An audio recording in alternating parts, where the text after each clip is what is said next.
Vous avez peut-être vu ces photos hier d'Elon Musk, ce petit bonhomme, son fils, qui était là dans le bureau ovale comme ça. Elon Musk qui s'exprime à la presse, là, casquette bien vissée sur la tête. C'est assez inhabituel pour un non-élu. Valérie Beaudoin est là pour nous en parler, associée à l'Observatoire des États-Unis de la chaire Raoul Dandurand à l'UQAM. Bonjour, Valérie. Bonjour. C'est effectivement rare qu'on voit quelqu'un qui n'est pas élu prendre la parole comme ça. On avait vu un rappeur, il n'y a pas peut-être la dernière fois, là, qui s'était même assis derrière le bureau. Mais quoi qu'il en soit, Elon Musk prend vraiment plus de place peut-être qu'on l'aurait même imaginé. Bien, à la base, le rôle d'Elon Musk est très, très inhabituel. C'est l'homme le plus riche de la planète, qui a plusieurs compagnies qui ont des contrats avec les États-Unis, qui est en train de faire le ménage dans la fonction publique avec des pouvoirs de finalement presque quasi présidentiel, vraiment de quelqu'un, comme si quelqu'un qui était élu quand il est nommé.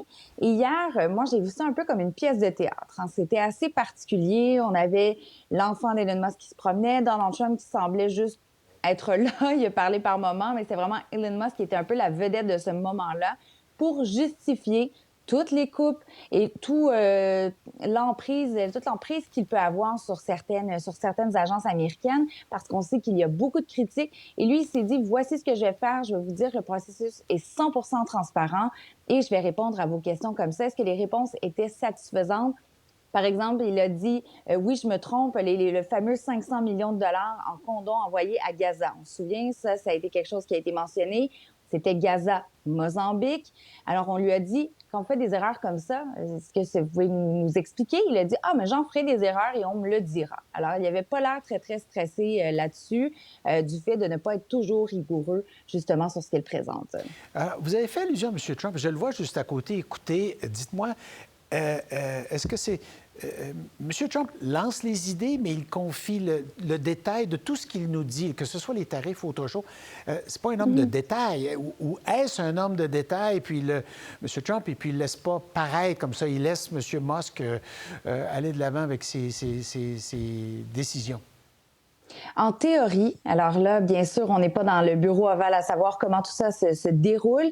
Elon Musk va vraiment avoir beaucoup de jeux. Alors, il peut faire à peu près tout ce qu'il veut, mais il étudie ça et il doit le présenter au président des États-Unis. Et entre ça, normalement, il y a la chef de cabinet qui est là. Est-ce que c'est comme ça que ça fonctionne? On ne le sait pas, mais en théorie, Donald Trump nous a toujours dit que c'est lui qui a le dernier mot, qui confirme à Elon Musk, oui, tu peux le faire, non, tu ne peux pas le faire.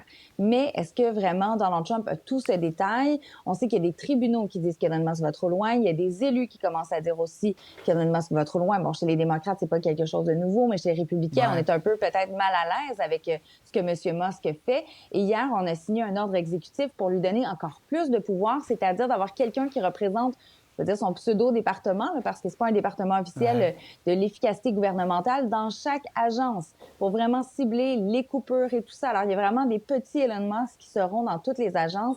Et sachez qu'une statistique intéressante, même si on coupe 25 des employés de la fonction publique, j'ai lu ça ce matin, c'est 1 de moins seulement dans le budget. Alors, on met tout ce monde-là à pied pour finalement avoir 1 de différence. Là, je trouve ça... disons que cette statistique-là, je l'ai trouvée très, très frappante aujourd'hui. On valorise beaucoup dans la culture américaine. Certains diront, peut-être que vous êtes de cet avis-là, qu'on valorise les gens qui ont de l'argent, les millionnaires, les milliardaires. C'est un symbole de succès. Mais en même temps...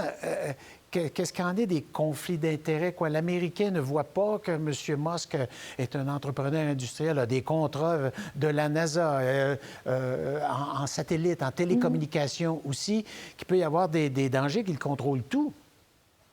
Bien, en fait, il y a des gens qui n'ont pas voté pour Donald Trump qui, justement, se disaient, mais là, on a un problème, on a Elon Musk. Si vous vous souvenez, il avait même donné des millions de dollars à la campagne de Donald Trump. Il avait fait cette loterie en Pennsylvanie, là, qui était très sur la zone grise, de dire, si vous venez à un rassemblement de Donald Trump, vous inscrivez sur une liste, vous pouvez gagner $1 million. Alors, déjà là, on avait des problèmes pendant, je dirais, éthiques pendant la campagne électorale. Et là, ce qu'on a, on en a toujours. On dit qu'il va, lorsque ça touche des contrats, par exemple, de Tesla, de Starlink, de SpaceX, se retirer de certaines décisions. Est-ce qu'il va le faire? Mais il faut savoir que plusieurs agences où il a fait énormément de coupures. C'est les agences qui pouvaient enquêter aussi sur ces compagnies, sur certains contrats. Alors oui, les conflits d'intérêts sont là, mais les gens se disent « j'ai confiance en Donald Trump ». J'ai confiance en Elon Musk. Et sur cette première partie de votre question sur la relation avec l'argent, c'est très, très différent d'ici. Hein. Ici, on a peut-être, je suis rentrée dans la psychologie, peut-être pas la même relation avec l'argent. Au contraire, aux États-Unis, c'est le succès, c'est le rêve américain. Et même si Donald Trump n'est pas né, par exemple, dans la classe moyenne ou quelqu'un qui était défavorisé, au contraire, il était capable, dès la campagne de 2015-2016, d'aller pouvoir chercher des électeurs qui n'étaient pas nécessairement dans la même classe sociale que lui du tout. Alors, c'est pas quelque chose qui dérange l'argent, au contraire. Merci beaucoup, Valérie. À la prochaine. Merci. À bientôt. Pour voir nos émissions en entier, rendez-vous sur la chaîne Ici RDI.